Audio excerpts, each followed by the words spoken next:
Thank you all for coming. First, before we even get started, I have to do a little housekeeping. We have exits there, there, and there, in case you have to leave, in the unlikely event of a fire. And there are restrooms right out there, ladies and men's. Okay. First, before we even get started, I want to thank Blackburn Performing Arts, Will Hunt, Ian McCall, and Linda Robinson for letting us use this facility. As you can see, it's a great place. You should check out their shows, blackburnperformingarts.com. They have some great shows here. I highly recommend you come back again and see some entertainment in case tonight isn't entertaining enough. Also, I believe there are some public officials, elected officials here, and I would like to recognize them. I see Michelle Sweet and Melissa Texera, and who else do I see? I might have missed somebody. Anybody else on the school committee? Val Gilman, and I see no other elected officials, but thank you for joining us. We are honored to have you. Okay, this is the first public informational meeting of the Gloucester Community Arts Charter School. This is different from the meeting that the Department of Elementary and Secondary Education will hold. That meeting will probably be in December, probably at City Hall on a weeknight for a couple of hours. At that meeting, it's a public forum for anybody who is interested in speaking on the issue of the charter school. This is a slightly different format. It's an informational meeting, and we have an agenda that some of you should have in front of you. Just in case you don't know me, my name is Peter Van Ness. I'm the chair of the Gloucester Community Arts Charter School Board of Trustees. Some of you might know me from my work promoting the city of Gloucester for the chamber, the cruise port, concerts, that sort of thing. My work with the Gloucester Public Schools actually began some time ago with Bill Leary, who was superintendent in the 80s, and Howard Gardner's Frames of Mind projects. And I've lived here in Gloucester for most of 25 years. And I really love this town. It's my home. And I was involved in the public education because I believe in public education. And I became involved in this founding group for the Gloucester Community Arts Charter School, having read an article in the newspaper. Thank you for writing the article in the newspaper. And these folks, whom you will hear from later, really got me excited about education again. And I think that it will be a very exciting thing for you to hear from them what we're proposing. But before we get there, I want to talk about the basics. First, what is a charter school? A charter school is a public school. It is open to everyone who lives in the district. Nobody pays tuition. If it fills, there's a lottery to determine which students are selected. It's a secret lottery done by a service that you hire.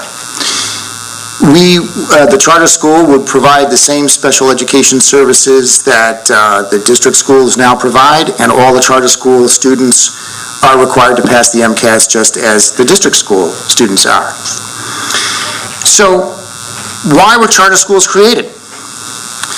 There's been a lot written about it. I think the best thing written about it was written by David Driscoll, the former Commissioner of Education. And if I'm going to read this properly, I'm going to have to put my glasses on here.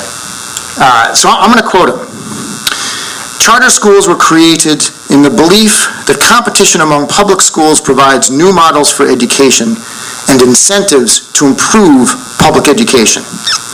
Charter schools exist to expand the public education options available to all parents and students. That's why charter schools were created. Have they been successful? Some more than others. But One thing we know is that charter schools have sparked innovation in several places. In Boston, they sparked the pilot school program.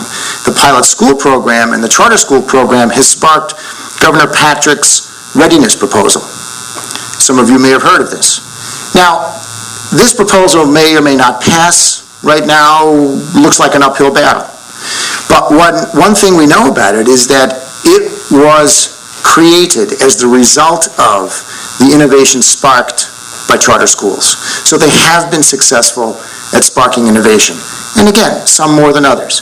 There's some communities that have embraced their charter schools, and the school committees have embraced them, and the superintendents have embraced them, and the mayors have embraced them, and they're doing very well. In other communities, not so well. Our goal, of course, is for the charter school in Gloucester to be one of the poster child, if you will, for a successful charter school. So, they're hopping up all over the country. They're sparking innovation all over the country. Why not here in Gloucester? It's the perfect place. We have a wonderful maritime culture. We have a wonderful arts culture. These cultures can be fused into our curriculum, and you'll hear more about the specifics later, but here is a perfect place to have a charter school.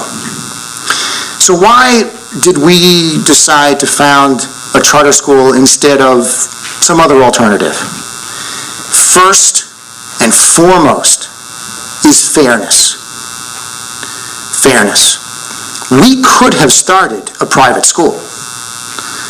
Some of us have sent our children to private schools in the past. But we really strongly believe in and are deeply committed to public education. And a charter school is a public school.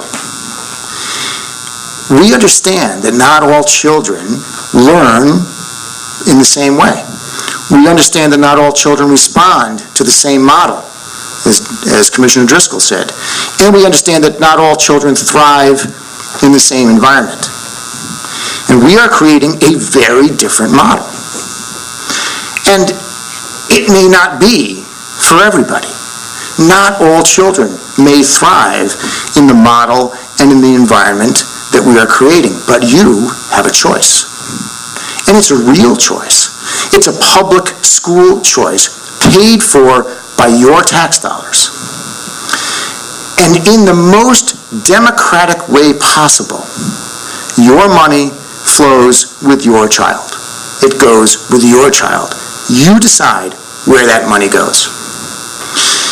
So, right now, if you wanted a different model, you'd either have to pay for a private school, or you'd have to pay or transport your child out of the district, outside of Gloucester.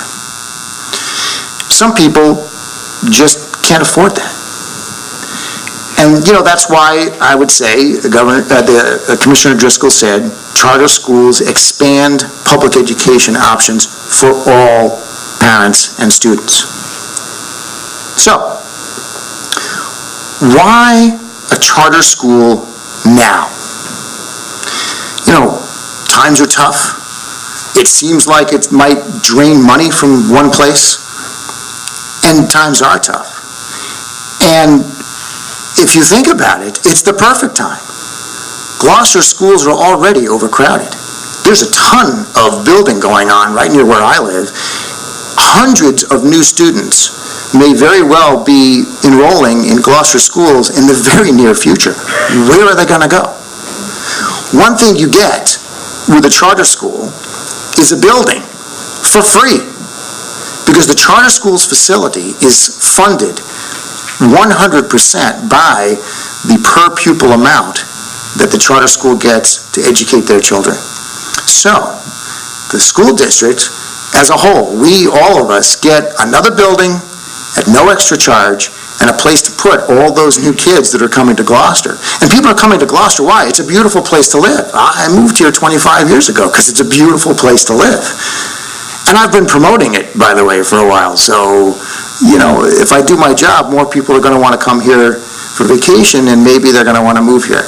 It's going to exacerbate the overcrowding. That's one reason.